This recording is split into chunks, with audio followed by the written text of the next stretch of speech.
Let's rewind the clocks to the early 90s. Disney's Hollywood Studios, then MGM, was doing fine. But fine wasn't enough. Disney needed a big, bold headliner. Something spooky, something cinematic, something Twilight Zone. Now, using the Twilight Zone was no small feat. CBS owned the rights, and Rod Serling, he wasn't just a TV host, he was a cultural force. So how do you build a ride based on a TV show famous for mind-bending morality plays, not thrills and drops? Easy. You write your own episode.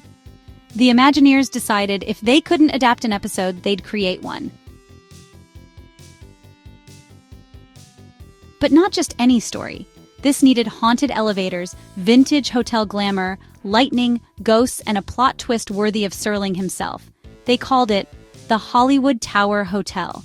And to make it feel authentic, they didn't just slap some cobwebs on a lobby and call it a day. They watched every single episode of The Twilight Zone, twice. They even hired a Rod Serling impersonator, Mark Silverman, whose audition was so dead on, Serling's own widow approved it. Oh, and the footage of Serling introducing the ride? It's taken straight from a real episode, with a little visual trickery, of course. Drop towers existed, but Disney made one that thinks. And the tech behind it? 4 massive motors, a computer system that randomizes your ride, and an elevator that's actually free-floating. Which means no 2 rides are ever the same. It's like being stuck in a Twilight Zone loop, with better theming.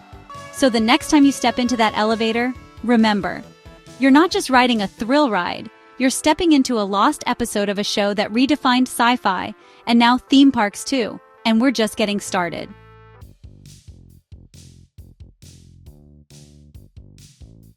So, how do you design fear?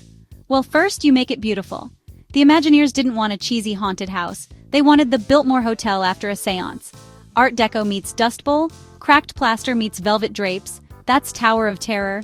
They studied real 1930s Hollywood hotels, the Chateau Marmont, the Hollywood Roosevelt, even the elevator call buttons were custom-made to match the era. And the lobby? Oh, that's not fake dust, that's real dust, placed intentionally. There's a mahjong game mid-play, a suitcase half-packed, a trumpet resting next to a glass of brandy. It's not just eerie, it's interrupted, and Disney loves a backstory. So they invented one Halloween night, 1939.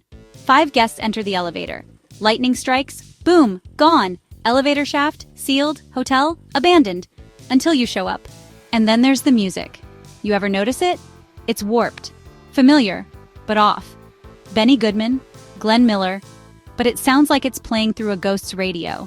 Even the scent was designed. That musty, old library meets orange blossom aroma, they literally pump it in. And then comes the cue. This wasn't just a line, it was a descent. Palm trees choking in dust, a once glamorous garden overtaken by vines, broken fountains, cracked stone. It feels like a place that was once alive. Even the pre-show is a masterclass. You enter a library. The lights flicker. Serling's voice kicks in. And suddenly, you're not in Florida anymore. You're in the 5th dimension. And you haven't even boarded the ride yet. Tower of Terror didn't stay locked in Florida. It started multiplying. Like a good ghost story. First stop, California adventure. Different park, different vibe, different constraints. Florida had land. California, not so much. So, the West Coast version? It's a little shorter. Then came Tokyo Disney Sea. Oh boy, now this is where it gets wild. Japan said, the Twilight Zone isn't popular here. So what did Disney do? They wrote an entirely new story. No Rod Serling, no lightning-struck elevator. Enter Harrison Hightower III, an eccentric explorer with a cursed idol named Shiriki Utundu. Same ride mechanics, totally different skin. And it works, like eerily well. Meanwhile, over in Paris, things took a turn. Walt Disney Studios Park got its own tower.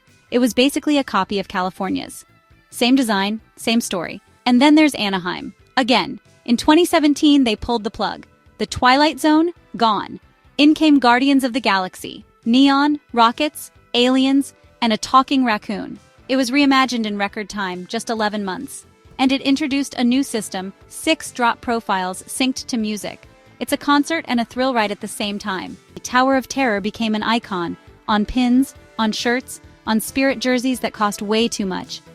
And every time the lightning strikes on that sign and the elevator flickers into view, you've just crossed over into the Twilight Zone.